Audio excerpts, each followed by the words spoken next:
Terpujilah Kristus, Tuhan dan Raja semesta, Allah kita yang hidup, yang menyelamatkan kita. Terpujilah Kristus, Tuhan dan Raja kita, yang menebus kita dari maut yang kekal. Terpujilah Kristus, Tuhan dan Raja semesta, termulialah namanya, yang hidup Putra Allah yang tunggal. Kalian kalau mau bertanya emang kekristenan, kalian boleh naik ke atas dengan request ke atas. Kita diskusi sopan, santun, dan semua tentunya karena mau belajar. Apapun pertanyaan Anda tentang kekristenan, kita akan bantu untuk beri jawaban dalam hal itu. Oke, Tuhan berkati. Mari kita belajar. In the name of our Jesus Christ, our Savior. Ya, selamat berpuasa buat teman-teman Kristen. Selamat berpuasa buat orang yang berpuasa di Kristen, puasa catur dasa untuk menyambut Paskah, penebusan Kristus dari penebusan manusia oleh Kristus dari dosa. Semangat dan selamat menang pada Paskah. Silakan Ren Sofian. Halo Kak. Ya, silakan. Mau tanya apa? Mau nanya, kenapa kalau berdoa itu tapi pikiran macam ke yang lain-lain begitu? Ya buat Artinya yang enggak bikin kita fokus itu bagaimana ya? Artinya kalau apa ya, pendeta kah atau pendatua begitu pimpin doa, tapi kadang terkhusus kalau doa syafaat begitu, kita kadang pikiran tidak fokus. Jadi langkah untuk bikin fokus bagaimana kira-kira? Langkah untuk buat fokus yang pertama, rendahkan dulu hatimu. Jadi kamu benar-benar merenungkan siapa kamu di hadapan Allah. Orang yang nggak fokus itu biasanya orang yang nggak sadar siapa dia di hadapan Allah. Tapi kalau kita mau memberi diri merendahkan hati untuk bisa ngerti kita sedang berhadapan dengan hadirat Allah, kita pasti nggak akan liar-liar. Ya pikiran niat-niat sekelibat itu pasti ada, tapi minimal tidak berenang di dalam pikiran liar itu. Ya apalagi nih? Itu ya. Jadi kamu harus menyadari dulu. Terima kasih buat sarannya. Jadi niatin Memang lain berdoa. kalau kita yang pimpin doa sendiri dengan dipimpin yang lain, kadang rasanya seperti itu sering muncul begitu. Tapi kalau kita kalau dari kita yang pimpin tapi lebih kena dari hati kita begitu, komunikasi kita. Ya. Yang penting niatin ya. Oke? Siap. Siap. Ya, thank you. Saya naikin yang paling atas. Silakan Andri. Selamat malam. Ya, selamat malam Kak. Silakan. Mau tanya apa? Salam dari Kalimantan nih. Ya, silakan mau tanya apa? Ya, misalnya kayak kalau kita tadi aku lihat komen tuh, kan Yesus katanya puasa, kenapa kita tidak, kita sebagai orang Kristen gitu? Ya kita orang Kristen berpuasa loh. Siapa Ya, bilang tapi nggak berpuasa? tapi nggak pernah nggak pernah ditetapkan gitu. Iya, emang nggak ditetapkan karena puasa itu bukan keterpaksaan dan bukan hukum. Itu dengar. Kekristenan itu bukan agama legalisasi Yang artian puasa itu dihukumkan. Jadi misalnya seperti iman lain, kalau kamu tidak puasa nanti kamu dapat sanksi, kalau kamu puasa kamu dapat ini itu. Bukan. Puasa dalam iman Kristen itu adalah ungkapan cintanya kita kepada Kristus.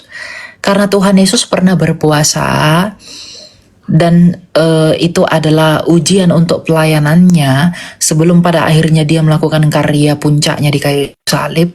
Maka untuk memperingati karya Kristus kita yang menjalani penderitaan itu, maka kita pun memurnikan diri kita di dalam iman dengan berpuasa. Karena di dalam Imamat 16, puasa itu adalah perendahan diri. Jadi orang Kristen yang mau merendahkan dirinya boleh dicoba dengan berpuasa.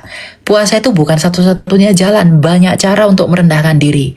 Tapi salah satunya berpuasa. Jadi orang Kristen puasa atau enggak, itu enggak bermasalah. Tapi kalau kita berpuasa, kita lebih bisa mengontrol hawa nafsunya kita agar semakin serupa dan serupa dengan Kristus.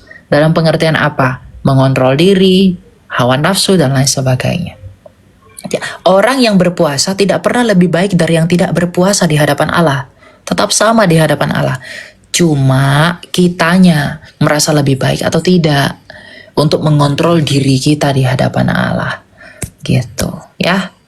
Jadi nggak ada kewajiban untuk puasa. Oke, kita lanjut ya. Oke, Bang. Terima kasih. Ya.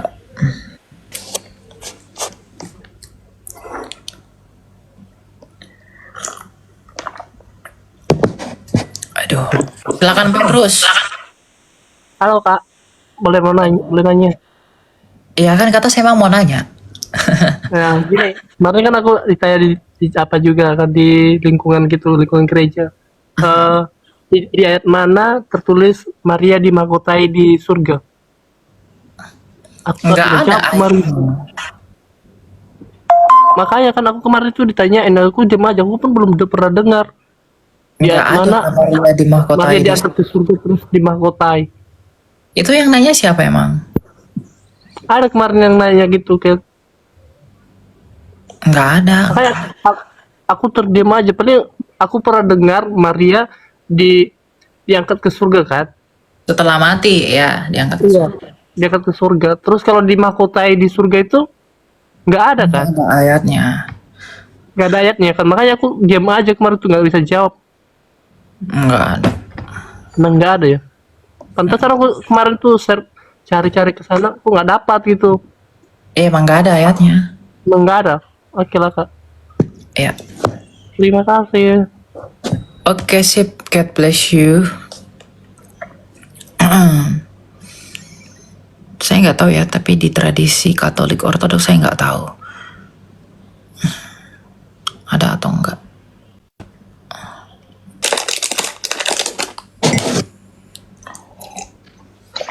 Silakan Kak Evan. Selamat malam Kak. Ya silakan. Mau tanya apa? Kak, ini kan kita bingung tuh. Sorry pakai bahasa Manado jadi Kak. Kita bingung. Kita kan orang Kristen tuh.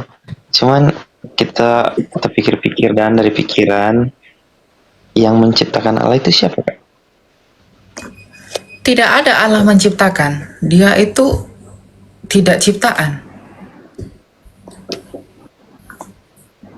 Allah Ada kita pernah dengar